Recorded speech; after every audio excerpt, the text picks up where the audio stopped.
சீட்டு கேட்கணும். சீட்டு கேட்க மாட்டாங்க, முதல்ல நோட்டு கேட்பாங்க. நம்மளுக்கு அது செட்டே ஆகாது. தற்கூரி இதெல்லாம் சொல்றாங்க. எங்களுக்கு எங்க தலைவர் அரசியல் எப்போ கற்றுக் கொடுத்தாருன்னா, நல்லது பண்ணுங்கன்னு சொன்னார் பார்த்தீங்களா, அப்பயே அது அரசியல் தானே.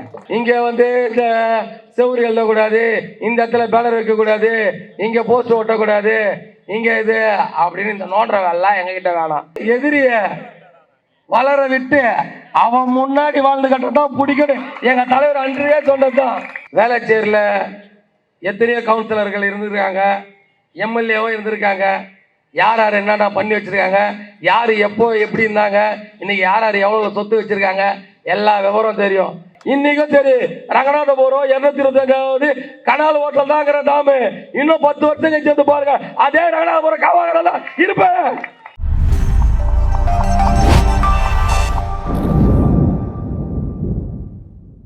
நம்ம யாரை பற்றி விமர்சனம் பண்ண வேண்டாம், எனக்கு தெரிஞ்சதை பேசுகிறேன். நம்ம அரசியல் பற்றி நிறைய பேருக்கு தெரியாது, புரிதல் இல்லை, தற்கூரி இதெல்லாம் சொல்கிறாங்க. எங்களுக்கு எங்கள் தலைவர் அரசியல் எப்போ கற்றுக் கொடுத்தாருன்னா, நல்லது பண்ணுங்கன்னு சொன்னார் பார்த்தீங்களா, அப்பயே அது அரசியல் தானே. அதை தாண்டி வேற என்ன அரசியல்? இதே வேளச்சேரி தொகுதியில், இதே இந்த ராம்நகர் பகுதியிலையும், இந்த அம்பேத்கர் நகர் பகுதியிலையும், கொரோனா காலத்திலையும் மழை காலத்திலையும் நாங்கள் வந்து உதவி பண்ணலையா? இன்னைக்கு தான் 2 வருஷத்துக்கு முன்னாடி தான் நாங்கள் அரசியல் ஆரம்பித்தோம். ஆனால் நாங்கள் 5 வருடங்களுக்கு முன்னாடியே இந்த மக்கள் பாதிக்கப்படும் போதெல்லாம் நாங்கள் வந்து இங்கே நிறைய நற்பணிகள் செஞ்சுருக்கோம். அதனால் எங்களுக்கு அரசியல் புரிதல் இல்லைன்னு சொல்லாதீங்க. கிட்டத்தட்ட 5 வருஷமா விலையில்லா விருதை கொண்டு நம்ம வேளச்சேரி தொகுதியில் நாங்கள் செஞ்சுட்டு இருக்கோம். அதனால் ஒவ்வொரு விஷயமா அரசியல்ன்றது நல்லது பண்ணதான். இப்போ எங்களால் வந்து ஒரு கொரோனா பேரிடர் காலத்திலையோ, இல்லை மழை காலத்திலையோ, இல்லை வெயில் காலத்திலையோ அங்கங்கே தண்ணீர் பந்தல் வைக்கிறது, எங்களால் முடிஞ்சவங்களுக்கு உதவி பண்ணுறது, இதெல்லாம் நாங்கள் எங்கள் சக்திக்கு என்ன முடியுமோ அந்த விஷயத்த பண்ணோம். அதே அதிகாரம் எங்கள் கையில் இருந்தால் இந்த வேளச்சேரி முழுவதும் மக்களுக்கு தேவையான அடிப்படை அனைத்தும் செய்து தருவோம். வேளச்சேரியில் எத்தனையோ கவுன்சிலர்கள் இருந்திருக்காங்க, எம்எல்ஏவும் இருந்திருக்காங்க. யார் யார் என்னென்ன பண்ணி வச்சிருக்காங்க, யார் எப்போ எப்படி இருந்தாங்க, இன்னைக்கு யார் யார் எவ்வளோ சொத்து வச்சிருக்காங்க, எல்லா விவரம் தெரியும். ஆனால் அவங்க தான் நம்மளை வந்து பின்னாடி பேசிட்டு இருக்காங்க. பேசட்டும், தப்பு கிடையாது. சாதாரண ஒரு ஆட்டோ டிரைவரை பார்த்து, ஒரு சாதாரண ஒரு வெங்கடேஷனை பார்த்து பயப்படுறீங்கன்னா அதான அரசியல். ஏன் உங்களுக்கு எங்க மேலதான், எங்க தலைவர் மேலதான் பயமே இல்லைல்ல? பயப்படாம தைரியமா நில்லுங்க, தைரியமா எதிர்கொள்ளுங்க. அது திராவிட 2 கட்சிகளுக்கும் நாங்க சொல்றோம்.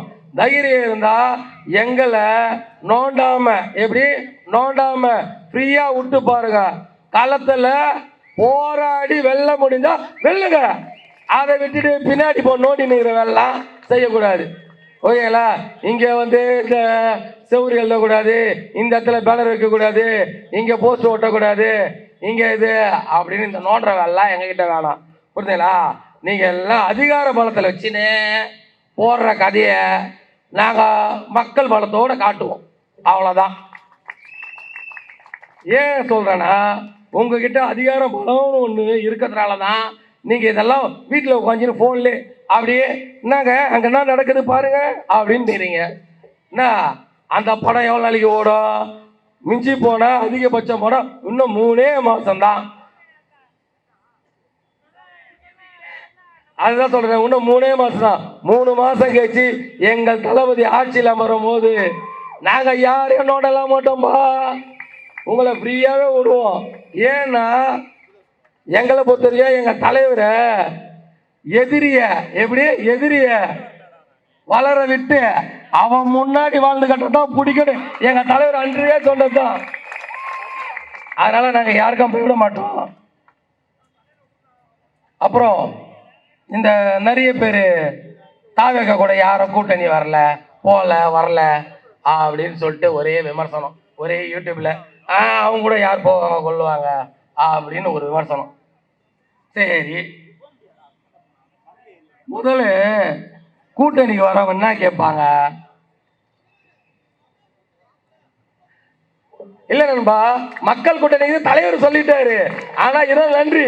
ஆனா அந்த கூட்டணி ஏன் வர மாட்டாங்கன்றாங்கல்ல, அது ஒரு சின்ன ஒரு விஷயத்தை நம்ம சொல்லிடுவோம். அதுதான், வேற ஒண்ணு இல்ல. தலைவர் மக்களோட தான் கூட்டணி, உங்களோட தான் கூட்டணி, அதில் மாற்று கருத்து இல்லை. ஆனா எந்த கட்சியை கூட கூட்டணி வரல ஒரு டிபேட்ல உட்காந்து பேசிட்டு இருக்காங்கல்ல, அதுக்கோசம் ஒரு சின்ன கிளாரிபிகேஷன், வேற ஒன்றும் கிடையாது. ஏன் அப்படின்னா, முதல்ல ஒரு கட்சி வருதுன்னா மக்களுக்கு நல்லது பண்ண வருது, அப்படின்னா மக்களுக்கு சேவை பண்ண வருது அப்படின்னா அவங்க என்ன கேட்கணும்? நம்ம இந்த மாற்றத்தை மக்கள் எல்லாரும் விரும்புறாங்க, நம்மளும் விரும்பி அவங்க கூட போகலாம் அப்படின்னா வந்தவொடனே முதல்ல கேட்கணும், சீட்டு கேட்கணும். சீட்டு கேட்க மாட்டாங்க, முதல்ல நோட்டு கேட்பாங்க. நம்மளுக்கு அது செட்டே ஆகாது. ஏன்னா இப்போ ஒரு கட்சியோட அடிப்படை என்ன வேணும்னா, எனக்கு இத்தனை சீட்டு வேணும் அப்படின்னு எங்க தலைவர்கிட்ட வந்து கேட்டா சீட்டு கொடுக்க தயாரா இருப்போம். ஆனா சீட்டு கேட்கறதோட என்ன பண்றீங்க நீங்க?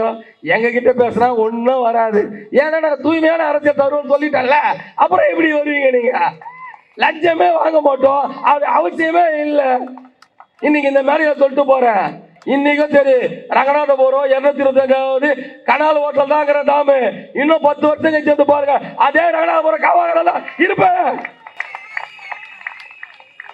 ஏன் சொல்றேன்னா, என் தலைவர் சொல்லிட்டா போல, நாங்க ஊழல் பண்ண வரல, ஊழல் பண்ண வரல, அவ்வளவுதான். அப்படின்னா நாங்களும் தூய்மையா தான் இருப்போம். அதனால எங்களுக்கு செட் ஆக மாட்டீங்க நீங்க. அதனால ஒரே ஒரு விஷயம் தான், இவங்க வரல அவங்க வரலாம் கிடையாது. மக்களோட பேராளர்களோட கண்டிப்பா மக்கள் கண்டிப்பாக வாக்களிப்பார்கள். 2026 ஆட்சி அமைப்போம், அது எவ்வித மாற்றமும் இல்லை. தமிழ்நாடு போராடும் வெல்லும். யாரிடமிருந்து தெரியல, சொல்லுங்கப்பா. தமிழ்நாடு போராடும் வெல்லுமா? தமிழ்நாட்டை உங்களிடம் இருந்து மீட்கணும், மக்களை உங்களிடம் மீட்கணும். போராடி நாங்க தான் மீட்கணும். தாவேக்காவை தவிர எந்த கட்சியால முடியாது. தமிழ்நாடு போராடும் வெல்ல நீங்களே சொல்லியிருந்தா எப்படி? நீங்க தானே ஆட்சி செய்றீங்க, உங்ககிட்ட இருந்து போராடி மக்களை மீட்கணும். அதுக்குத்தான் நாங்க தமிழக வெற்றி கழகம் ஆட்சியில அமர போகுது. அடுத்த வருஷம் நண்பா, இன்னும் 3 மாசம் நண்பா, 3 மாசம் தளபதி 2026 ஆட்சி அமைப்பாரு. மக்களுக்கு உண்டான தூய்மையான அரசியல் தூய்மையா கொடுப்பாரு.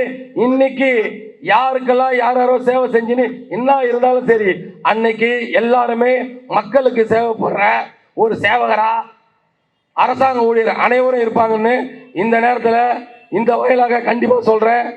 எனக்கு வாய்ப்பளித்த அனைத்து நல்லுள்ளவங்களுக்கும் என் மனமார்ந்த நன்றிகள்.